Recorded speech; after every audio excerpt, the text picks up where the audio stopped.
Hello and welcome to the online platform of Rouse Academy for Competitive Exams. And I, Pragya Pandey, welcome you all to our very special series on Daily News Review. बात करते हैं आज के महत्वपूर्ण articles के बारे में, लेकिन उसके पहले आप सभी के लिए एक बहुत ही महत्वपूर्ण सूचना है। राउज अकेडमी कंडक्ट कराने जा रहा है 7 जनवरी 2024 को फ्री स्कॉलरशिप टेस्ट, जिसके अंदर अगर आप सक्सेसफुल हो जाते हैं, आप सही जवाब देते हैं, तो आपको मिलेगी 100% तक scholarship for upcoming MPPSC foundation batch which will focus on आने वाला जो आपका MPPSC का एग्ज़ाम है प्री प्लस मीन्स, उसकी तैयारी कराई जाएगी। अगर हम इसकी USPs की बात करें तो पूरे के पूरे सिलेबस को आपको with in time frame complete कराया जाएगा। मेंस आंसर राइटिंग की प्रैक्टिस करेंगे, प्री के हिसाब से तैयारी करेंगे एग्जाम्स के आने के पहले। साथ ही आपको यहाँ पर हर बार topic wise unit wise test यहाँ पर आपको देखने के लिए मिलेंगे। So it's a great opportunity, do not miss it. साथ ही 17 तारीख को होने वाला है MPPSC prelims examination. So all the best to each one of you. साथ ही राउज एकेडमी एक बहुत ही अच्छी सीरीज लेकर आ रहा है जहां पर हम मल्टीपल MCQs डिस्कस करेंगे, चाहे हम स्पोर्ट्स के बारे में बात करें, बजट के बारे में बात करें, या फिर एक कंबाइंड एस्पेक्ट में एक रिवीजन सीरीज के हिसाब से बात करें, तो राउज एकेडमी डिस्कस कर रहा है मल्टीपल MCQs, जिसका लिंक आपको डिस्क्रिप्शन बॉक्स में भी मिल जाएगा। साथ ही आपको आई बटन पर क्लिक करने पर भी उस वीडियो का लिंक मिल जाएगा। आज हमने डिस्कस किए हैं 50 इंपॉर्टेंट क्वेश्चन। ऐसे ही आगे आने वाले कुछ दिनों में हम सारे इंपॉर्टेंट MCQs डिस्कस करेंगे और आपको भी पता चल जाएगा कि आपकी तैयारी कितनी है। और ऐसे बहुत सारे सवाल जो आपको नहीं भी पता होगा, उनको भी हम यहां पर डिस्कस कर चुके होंगे। So without delay let's see what is in the news. चलिए बात करते हैं आज सबसे महत्वपूर्ण आर्टिकल के बारे में, which is the SR Bommai judgement. देखिए सबसे पहले समझ लीजिए आर्टिकल 356 क्या होता है। देखिए राज्यों में अगर संवैधानिक तंत्र किसी भी कारण से फेल हो जाता है, ऐसी केस में राज्य में आपातकाल की घोषणा की जा सकती है, इमरजेंसी लगाई जा सकती है और राज्यपाल अपनी रिपोर्ट यहाँ पर राष्ट्रपति को देते हैं कि देखिए इस तरीके का कॉन्स्टिट्यूशनल मैकेनिज्म फेल हो चुका है, now you please take your decision. और अगर राष्ट्रपति इस बात से पूरी तरीके से एग्री कर जाते हैं तो किसी भी स्टेट में आप देखेंगे राष्ट्रपति शासन को लगा दिया जाता है। अब इसी से रिलेटेड एक बहुत ही महत्वपूर्ण जजमेंट रहा है। 9 जजेस का एक बेंच यहाँ पर बैठा था 1989 में। कांग्रेस गवर्नमेंट यहाँ पर सेंटर में थी। इन्होंने डिसमिस कर दिया था Janata Dal led Karnataka government by imposing president rule under article 356 of the constitution. ये जो मूव था ये यहाँ पर फॉलो किया गया by the governor recommendation to the president, और यहीं पर जो चीफ मिनिस्टर SR बोम्माई थे उनको मेजॉरिटी खोनी पड़ी। देखिए आर्टिकल 356 के बारे में एक चीज़ और भी समझ लीजिए यहाँ पर कि कोई भी लिबरल डेमोक्रेटिक कॉन्स्टिट्यूशन दुनिया में ऐसा नहीं है जहाँ पर आर्टिकल 356 को कहीं ना कहीं एक सेंट्रल पावर माना जाए कि वो डेमोक्रेटिकली इलेक्टेड स्टेट गवर्नमेंट को यहाँ पर हटा दे, except the constitution of Pakistan. हम अगर इंडिया और पाकिस्तान दोनों की बात करें तो हमने इस चीज़ को आर्टिकल 356 को बोरो किया था गवर्नमेंट ऑफ इंडिया एक्ट 1935 से। ओके जो लीडर्स थे इंडियन फ्रीडम स्ट्रगल के, वो बहुत ही ज़्यादा अपोज थे इस प्रोविजन के, that they force the British government कि इसको सस्पेंड कर दिया जाए। और सेक्शन 93 जो था इसी पर्टिकुलर एक्ट का, सेक्शन 93 की अगर हम बात करेंगे, इसको कभी भी पिक्चर में नहीं लाया गया। हालांकि ये जो प्रोविजन था which was opposed during the freedom struggle, बाद में इसको हमने अपने कॉन्स्टिट्यूशन में इनकॉर्पोरेट कर लिया, जो कि कहीं ना कहीं आज भी सवालों के विषय में देखने के लिए मिलता है। अब देखिए अगर जब SR बोम्माई केस को समझने के पहले आपको इसको समझना ज़रूरी है, आर्टिकल 356 को लो। देखिए जो हमारे कॉन्स्टिट्यूशन के कर्ता धर्ता हैं डॉक्टर भीमराव अंबेडकर, उन्होंने भी अश्योर किया था कि ये कहीं ना कहीं एक डेड लेटर की तरह साबित होगा। आर्टिकल 356 का आज तक की डेट में अगर हम बात करें तो 135 से भी ज़्यादा बार इस्तेमाल किया जा चुका है। In almost all cases it was use, चाहे हम पॉलिटिकल कंसीडरेशन की बात कर लें, जेन्युइन ब्रेकडाउन्स की बात कर लें, जेन्युइनली अगर कॉन्स्टिट्यूशनल मैकेनिज्म फेल हुआ या पॉलिटिकल चीज़ों को फुलफिल करने के लिए इसका इस्तेमाल किया गया हो, कई बार इसका इस्तेमाल हमें देखने के लिए मिला है। ऐसे केस में अगर हम बात करें हमारी former prime minister Indira Gandhi ji की, तो इन्होंने आर्टिकल 356 का 27 बार यहाँ पर उपयोग किया है। वहीं अगर हम बात करें तो देखिए 356 डॉक्टर भीमराव अंबेडकर ने एक बहुत क्लियर चीज़ बोली थी कि जो 356 और उसके सेफगार्ड्स के बारे में भी हमें कुछ चीज़ें समझनी होंगी। अब देखिए 1994 में हुआ क्या, एसआर बॉम्बई, यहाँ पर एक डिसीजन आया, एक 9 मेंबर बेंच बैठी सुप्रीम कोर्ट ने, जिन्होंने कंस्ट्रक्ट किया स्कोप ऑफ आर्टिकल 356, जिसने अलाउ किया the imposition of the president rule in the state with stringent condition. ठीक है, अब देखिए कहीं ना कहीं राज्य प्रशासन को आर्टिकल 356 के तहत मनमाने ढंग से हटाने पर रोक लगा दी गई और इसमें हमें कुछ चीज़ें समझनी होंगी। देखिए आर्टिकल 356 यहाँ पर क्या बोल रहा है कि राष्ट्रपति शासन या राज्य आपातकाल की अगर हम बात करते हैं तो जैसे ही इसको जारी किया जाता है तो 2 महीने के भीतर आप एक संसदीय अनुमोदन लाइए, या आप इसकी जो भी अवधि है वो संसद के दोनों सदन के साधारण मतलब नॉर्मल मेजॉरिटी से इसको दिया जाना चाहिए। जब संसद विद इन 6 मंथ्स के लिए राष्ट्रपति शासन को यहाँ पर लाता है तो इसे केवल और केवल 3 वर्षों के लिए हर 6 महीने में संसद में यहाँ पर लाना ज़रूरी है और केवल राष्ट्रपति ही इसे यहाँ पर हटा सकते हैं। अब यहाँ पर सवाल ये आ जाता है कि क्या बॉम्बई केस फैसले में क्या कहा गया। देखिए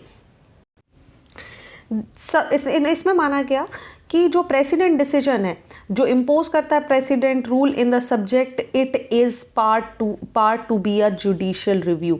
ये लैंडमार्क डिसीजन यहाँ पर इस्टेब्लिश कर देता है इस प्रिंसिपल को कि भाई कोर्ट यहाँ पर स्क्रूटनाइज कर सकती है प्रेसिडेंट के एक्शन को अंडर आर्टिकल 356। काउंटर ऑफ और प्रोक्लेमेशन की यहाँ पर बात करी तो यहाँ पर डिफाइन किया गया ऐसे पैरामीटर्स को for the proclamation of the president rule और इंश्योर किया गया कि कोई भी अगर मैलाफाइड प्रैक्टिस या इरेशनल बिहेवियर है तो उस पर लगाम कसी जाएगी। साथ ही यहाँ पर बात की गई कि हमें ऐसी कंडीशन अगर लाने की ज़रूरत पड़ रही है तो इस पर एडवाइस लेना भी ज़रूरी है और इसके लिए जो भी नेसेसिटी एक्शंस है उसके बारे में भी बात करनी होगी। बात करें अगर हम कि क्या लेगेसी रही है बॉम्बई केस के बारे में तो ये कहीं ना कहीं एक सेटल्ड लॉ हमें देखने मिला है, अलग अलग सर्कमस्टांसेस, अलग अलग प्रोसीजर्स के बीच में। इसको यहाँ पर इन्वोक किया गया था जब रिसेंटली चैलेंज किया गया था उत्तराखंड में 2016 में प्रेसिडेंट रूल को, अरुणाचल प्रदेश में 2016 में सेम प्रेसिडेंट रूल को। यहाँ पर दोनों ही हालांकि केस ओवरटर्न कर दिए गए थे by the supreme court, but एक लैंडमार्क डिसीजन की तरह ये देखने के लिए मिलता है। अब देखिए विवाद बड़ा क्यों है, बार बार रेफरेंस लिया क्यों जाता है। देखिए जो बॉम्बई केस का फैसला आया था इसमें कहा गया कि किसी भी स्टेट गवर्नमेंट को बर्खास्त करने के लिए राष्ट्रपति की जो शक्तियां हैं वो पूरी नहीं हैं। इसमें बोला कि राष्ट्रपति की जितनी भी पावर है उसका उपयोग उसे तभी करना चाहिए, मतलब उसे प्रेसिडेंट तभी लगाना चाहिए जब संसद के दोनों सदन उसको मंजूरी दे दें। तब तक राष्ट्रपति विधानसभा को केवल और केवल यहाँ पर देखिए निलंबित कर सकता है लेकिन प्रेसिडेंट रूल नहीं लगा सकता। हालांकि यहाँ पर यह बात भी बोली गई कि जिस विधानसभा को, जिस लेजिस्लेटिव को यहाँ पर निलंबित किया गया है उसको दोबारा इस्टेब्लिश भी किया जा सकता है। साथ ही यहाँ पर यह भी बोल दिया, सबसे इंपॉर्टेंट समझिए कि अगर आप केस लगाते हैं तो जुडिशियल रिव्यू के लिए भी तैयार रहिए। इसी कारण कई बार जब भी इस तरीके के केस हमें देखने मिलते हैं बार बार इसका रेफरेंस लिया जाता है, क्योंकि यहाँ पर इस पूरे फैसले में बहुत स्पष्ट कहा गया था कि सरकार के बहुमत का परीक्षण जो भी है उसको आप विधानसभा में करें और ये कभी भी राज्यपाल की राय के अधीन नहीं हो सकता। मतलब जस्ट राज्यपाल यहाँ पर रिकमेंड करे और एकदम से प्रेसिडेंट रूल लगा दिया जाए, ऐसा बिल्कुल नहीं होगा। इसका जो भी बहुमत है उसको विधानसभा में आप अपनी लेजिस्लेटिव में डिसाइड करिए, ठीक है। साथ ही इस मामले में ये भी बोला गया कि संवैधानिक संशोधन का कोई सवाल नहीं है, लेकिन फिर भी अगर बेसिक स्ट्रक्चर की अवधारणा को यहाँ पर लागू किया जाए तो इसमें कोई बदलाव नहीं लाए जा सकते। हालांकि सुप्रीम कोर्ट ने ये भी माना कि जो कॉन्स्टिट्यूशनल का बेसिक स्ट्रक्चर है इसके अंदर आपके जो DPSPs हैं, जो आपके आर्टिकल 356 है, वहाँ पर केंद्र की शक्तियों के लिए एक वैध आधार हमें देखने के लिए मिल जाता है। Okay, so that is why the Bommai case comes again and again in the picture. और अभी भी अगर हम बात करें जो कश्मीर का इशू था वहाँ पर भी ये सवाल लेकर आया गया था। कश्मीर के केस में ये क्वेश्चन किया गया था कि whether article 370 could abrogate during president rule which state had been under since 2008। Supreme court ने हालांकि रिलाई किया बोम्मई रूलिंग को और वैलिडेट किया कि भाई जो प्रेसिडेंट का एक्शन था इस सिचुएशन में इट वॉज करेक्ट। हालांकि जो भी प्रोक्लेमेशन है सभी को जुडिशियल रिव्यू के अंदर रखा जाएगा। चलिए बात करते हैं अगले आर्टिकल के बारे में। Again there is one article related with the Karan Singh proclamation of 1949। बात क्यों कर रहे हैं, देखिए एक सवाल उठाया जा रहा था कि जो प्रभुसत्ता है कश्मीर की वो यहाँ पर हार्म हुई है और सुप्रीम कोर्ट ने बहुत क्लियरली बोला था कि देखिए जब करण सिंह ने यहाँ पर प्रोक्लेमेशन दिया 1949 का, उसके बाद कश्मीर भारत का ही पार्ट माना जाएगा और कहीं से कहीं तक उसकी प्रभुसत्ता को कोई भी नुकसान नहीं हुआ है। अब देखिए 1949 में जो युवराज थे करण सिंह, इन्होंने यहाँ पर एक प्रोक्लेमेशन दिया और चीफ जस्टिस ने इसे क्लियरली आइडेंटिफाई किया कि देखिए जब ये प्रोक्लेमेशन यहाँ पर दिया गया है इसका मतलब ही है कि ये फुल और फाइनल सरेंडर है जम्मू कश्मीर की सोवरेनिटी का भारत के लिए और अब से यहाँ पर ये पार्ट बन जाता है भारत का। ठीक है, अब बात करते हैं कि भाई करण सिंह का यहाँ पर प्रोक्लेमेशन था क्या। देखिए करण सिंह जो कि यहाँ पर जम्मू कश्मीर के आने वाले राजा थे, युवराज थे, इन्होंने एक प्रोक्लेमेशन जारी किया 1949 में जिसमें इन्होंने क्रिटिकल डिक्लेरेशन दिया कि constitutional relation between the Jammu and Kashmir and the dominion of the India. इस प्रोक्लेमेशन में कहा गया कि गवर्नमेंट ऑफ इंडिया एक्ट 1935 जो कि यहाँ पर गवर्न करता है कॉन्स्टिट्यूशनल रिलेशन को जम्मू कश्मीर और भारत के बीच में, वो यहाँ पर रिपील किया जाता है। साथ ही इन्होंने डिक्लेयर किया कि कॉन्स्टिट्यूशन ऑफ इंडिया को यहाँ पर अडॉप्ट किया जाएगा। कॉन्स्टिट्यूशनल असेंबली ऑफ इंडिया को would govern the constitutional relation between Jammu and Kashmir and the contemplated union of India. और इसी को इन्फोर्स किया था करण सिंह ने और बाद में इसको ही यहाँ पर कंटिन्यू किया गया। अब देखिए इस प्रोक्लेमेशन की सबसे अच्छी बात यह थी कि करण सिंह ने बहुत क्लियरली लिखा कि ये जो इसका जो एनफोर्समेंट है, जो नया हमारी संविधान सभा के द्वारा कानून बनाया जाएगा जो कि 1950 में भारत सरकार यहाँ पर अडॉप्ट करेगी, इसको ना केवल जम्मू कश्मीर में करण सिंह के द्वारा एनफोर्स किया जाएगा बट उनके आगे आने वाले जितने भी सक्सेसर होंगे, ठीक है, उसको यहाँ पर वो अडॉप्ट करेंगे। ये जो प्रोविजन है कॉन्स्टिट्यूशन ऑफ इंडिया का, that would supersede and abrogate all other constitutional provision inconsistent with it which were presently in force in the state। और ये बहुत क्लियर कट स्टेटमेंट यहाँ पर आया। अब यहाँ पर सवाल आता है कि भाई करण सिंह ने ऐसा किया क्यों था। देखिए तो युवराज का इस तरीके के करने का कुछ कारण था, वो था कि ये जो क्वेश्चन उठ रहा था इंस्ट्रूमेंट ऑफ एसेशन के बाद जो कि महाराजा हरि सिंह के द्वारा साइन किया गया था, उसके बाद ये क्वेश्चन बार बार देखने के लिए मिल रहा था कि जो एम्बिग्विटी है, ये जो डिस्प्यूट है whether Jammu Kashmir became an integral part of India और नॉट, इसको यहाँ पर सुलझाने के लिए इस प्रोक्लेमेशन को जारी किया गया था। बात करें अगर हम आज की डेट में तो Karan Singh now 92 stated that the proclamation was necessary for the country and the state at that time, और वो अभी भी अपनी इस बात से स्टैंड करते हैं। दैट मीन उन्होंने एक्सप्लिसिटली एक्सेप्ट करा था कि इंडियन कॉन्स्टिट्यूशन सुप्रीम है और वो बाकी सारी प्रभुसत्ता, क्योंकि ये इसका पार्ट है इसीलिए यहाँ पर we the people of India का कॉन्सेप्ट आएगा, ना कि we the people of only Jammu and Kashmir. Okay, चलिए बात करते हैं अगले आर्टिकल के बारे में। Lok Sabha passes bill for women quota in Jammu and Kashmir and Puducherry. देखिए लोकसभा ने 2 बिल यहाँ पर पास करे हैं जहाँ पर प्रोविजन किया जा रहा है कॉन्स्टिट्यूशन के 106 अमेंडमेंट एक्ट जो कि ग्रांट करता है 33% रिजर्वेशन महिलाओं के लिए पार्लियामेंट और स्टेट लेजिस्लेचर में, और यही चीज़ डिमांड की जा रही है in the union territories of Puducherry and Jammu and Kashmir. चलिए इसके अलावा हमें कुछ नहीं पढ़ना है, हम सीधा बात करेंगे 106 अमेंडमेंट एक्ट। दैट मीन्स हम बात करने वाले हैं विमेन रिजर्वेशन एक्ट 2023 को लेकर। देखिए इसको 106 कॉन्स्टिट्यूशनल अमेंडमेंट एक्ट के थ्रू लाया गया था, जहां पर बात की जा रही थी कि 1/3 सीटें जो कि लोकसभा की टोटल सीटें हैं और लेजिस्लेटिव असेंबली की टोटल सीट्स में से 1/3 सीटें मतलब 33% सीटें महिलाओं के लिए यहां पर रिजर्व की जाएंगी।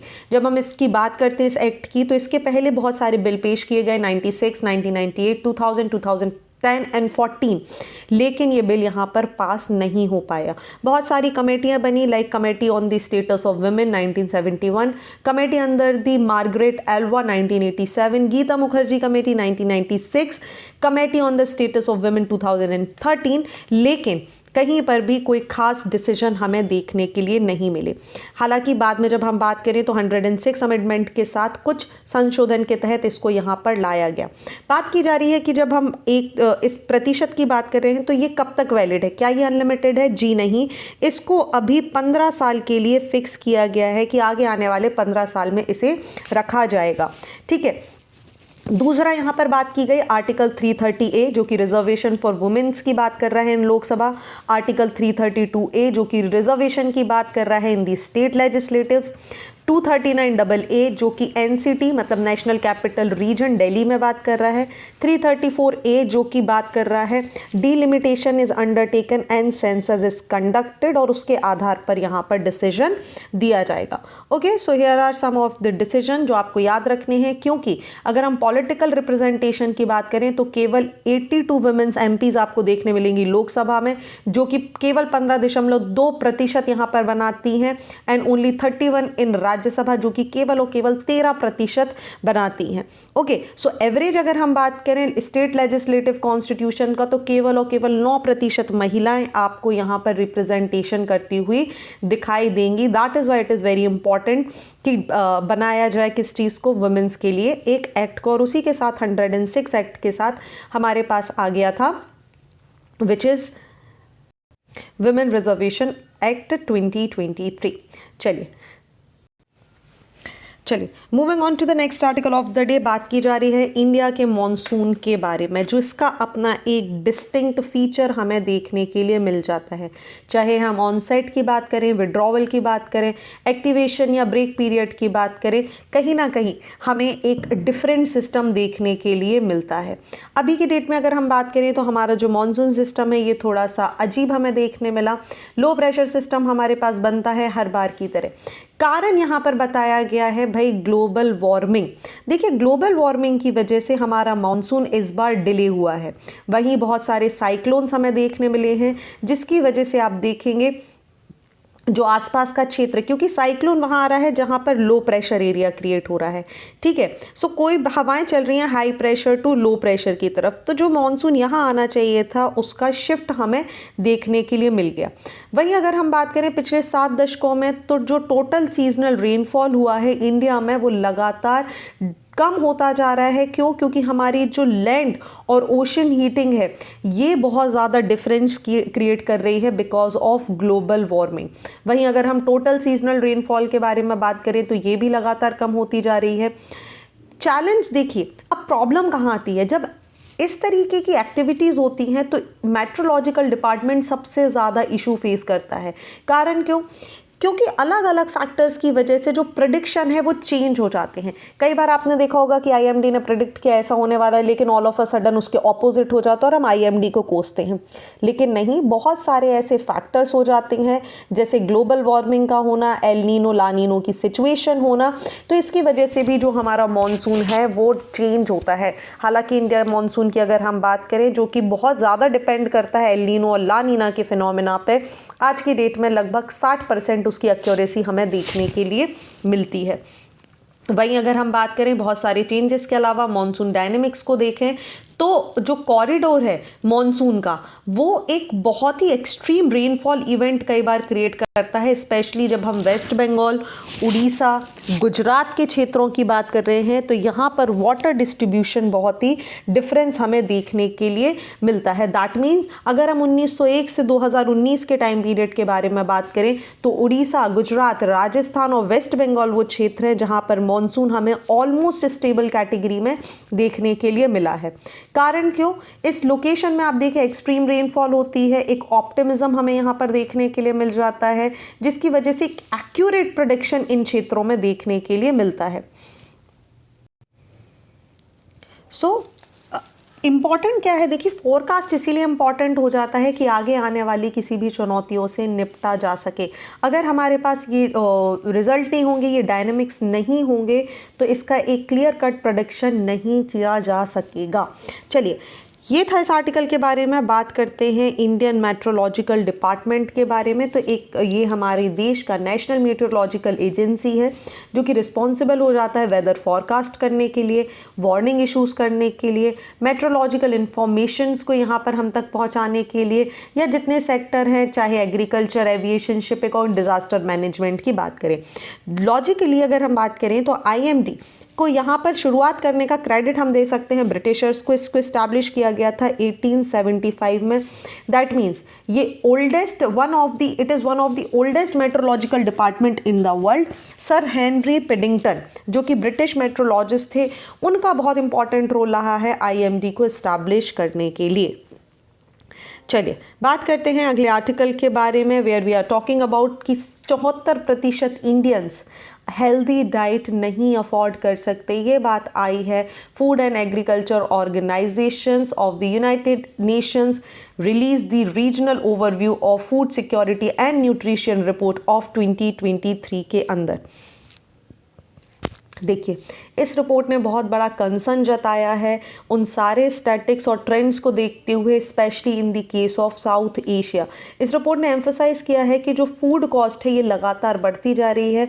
ऐसे में जो लोग हैं ये अफोर्डेबल डाइट के चक्कर में कहीं ना कहीं आप देखेंगे तो न्यूट्रिशनल लेवल डाइट से दूर होते जा रहे हैं। इंडिया के कॉन्टेक्स्ट में अगर हम बात करें तो यहाँ बात की जा रही है 2021 में 74.1% इंडियंस अनेबल थे, भाई अफोर्ड ही नहीं कर पा रहे हैं हेल्दी डाइट, जो कि एक कहीं ना कहीं इम्प्रूवमेंट है। हालांकि देखिए बहुत खुश होने की बात नहीं होती है, still this data should be very low. 2020 में जहां हमारा स्टेट 76% था, वहीं आज की डेट में हम केवल और केवल 74% पर आ पाए हैं। वहीं अगर हम पाकिस्तान में बात करें तो 82% से भी ज़्यादा पॉपुलेशन अफोर्डेबल हेल्दी फूड को लेने में दिक्कत महसूस कर रही है। वहीं हमारे अगर हम दूसरे नेबर बांग्लादेश की बात करें तो यहाँ पर कम से कम 66% लोग ऐसे हैं जो उनको अफोर्डेबल न्यूट्रिशन फूड नहीं मिल पा रहा है। कारण क्यों? देखिए, लगातार फूड कॉस्ट बढ़ते जाना, एक तरफ जहाँ पर ग्लोबल वार्मिंग की वजह से हम देखेंगे अच्छे से फसलों की पैदावार नहीं हो पा रही है, वहीं पर लिमिटेड एरिया में लिमिटेड क्रॉप्स होने की वजह से फूड प्राइस लगातार बढ़ रहे हैं। लोगों की पॉकेट मनी इतनी नहीं बढ़ पा रही है, लोगों की लाइवलीहुड इतनी इंप्रूवमेंट नहीं हो पा रही है, लेकिन लगातार फूड कॉस्ट के बढ़ने से लेकर ये एक बहुत बड़ा ग्लोबल चैलेंज बना हुआ है। एशिया और पैसिफिक रीजन की बात करें तो लगभग 370.7 से भी ज़्यादा अंडर नरिश्ड लोग हमें यहाँ पर देखने के लिए मिलेंगे। दुनिया का लगभग आधे से ज़्यादा जो हिस्सा है वो केवल एशिया और पैसिफिक रीजन में आ जाता है, जो कि सीवियर फूड इनसिक्योरिटी से गुजर रहा है, जहां पर महिलाएं इससे सबसे ज़्यादा सर्वाइव कर रही हैं comparative to their male counterpart. Specially अगर हम सदर्न एशिया की बात करें तो यहाँ पर फूड इनसिक्योरिटी सबसे ज़्यादा है। चाइल्ड न्यूट्रिशन भी देखिए, इंडिया में केवल 31.7% जो चिल्ड्रन हैं 5 साल से कम के, वो यहाँ पर स्टंड ग्रोथ को फेस कर रहे हैं। वहीं अगर हम वेस्टिंग की बात करें, जिसका मतलब होता है लो वेट फॉर द हाइट, एक मेजर हेल्थ प्रॉब्लम बना हुआ है लगभग 18.7% बच्चों के लिए। 2.8% से भी ज़्यादा बच्चे 5 साल की उम्र के आज की डेट में ओवरवेट है, जो कि माल न्यूट्रिशन का ही टाइप है। वहीं अगर हम बात करें एनीमिया की तो विमेन जो कि 15 से 49 साल की हैं, 53% से भी ज़्यादा ऐसी महिलाएं हैं जो आपको एनीमिया से सफ़र करती हुई नज़र आएंगी। दूसरे हेल्थ इंडिकेटर्स की बात करें तो भारत में 1.6% इंडियन एडल्ट आज की डेट में आपको ओबेस कैटेगरी में देखने के लिए मिल जाएंगे। वहीं अगर हम बात करें तो एक्सक्लूसिव ब्रेस्ट फीडिंग इंडिया में प्रेवेल करती है, जो कि विच इज़ 63.7%, जबकि ग्लोबल लेवल पर केवल 47.7% महिलाएं ही ब्रेस्ट फीडिंग कराती हैं। वहीं अगर हम बात करें तो कुछ कंसर्न हमारे हैं देखिए, जब हम कोविड-19 पैंडेमिक के बारे में बात करते हैं तो 5 F's का एक कॉन्सेप्ट यहाँ पर आया था, which is the food, feed, fuel, fertiliser and finance. ये यहाँ पर इम्पॉर्टेंट रोल प्ले करते हैं क्योंकि सभी के लिए food is the basic necessity, और अगर लोगों के पास खाने के लिए खाना नहीं होगा तो दे विल सफ़र। ओके, चलिए बात करते हैं FAO के बारे में। इसका फुल फॉर्म है फूड एंड एग्रीकल्चर ऑर्गेनाइजेशन। एक स्पेशल एजेंसी है अंडर द यूनाइटेड नेशन, जिसका मुख्य काम है इंटरनेशनल एफर्ट्स बनाना, हंगर को ख़त्म करने के लिए काम करना, न्यूट्रिशन को बढ़ाना और सस्टेनेबल एग्रीकल्चर को प्रमोट करना, ताकि फूड सिक्योरिटी को मेंटेन किया जा सके। इस्टेब्लिशमेंट की बात करें तो 1945 में इसको यहाँ पर इस्टेब्लिश किया गया था। वहीं अगर हम बात करें तो आज की डेट में 195 से भी ज़्यादा मेंबर्स आपको इसके अंदर देखने मिलेंगे, और हेडक्वार्टर देखने मिलेगा रोम, इटली के अंदर। ओके, सो ये थे आज के महत्वपूर्ण आर्टिकल। आई होप आपको सारी चीज़ें क्लियर हो चुकी होंगी। बात करते हैं मेंस के क्वेश्चन ऑफ द डे के बारे में। पहला क्वेश्चन है 106th अमेंडमेंट एक्ट 2023 से रिलेटेड, और दूसरा सवाल आपको माल न्यूट्रिशन से देखने के लिए मिल जाएगा। दोनों ही क्वेश्चन आपके आने वाले एग्जाम्स, चाहे आप UPSC की बात कर लें या किसी भी स्टेट सर्विसेज एग्जामिनेशन की बात कर लें, बहुत ही महत्वपूर्ण रोल प्ले करते हैं, specially when it comes to malnutrition in the country. क्या भारत सरकार की इनिशिएटिव है, इन सारी चीज़ों को आपको पता होना बहुत ही ज़रूरी है। So thank you for watching this video. Do not forget to hit like button, comment your valuable feedback and also press the subscribe button to never miss any updates. Thank you and see you soon.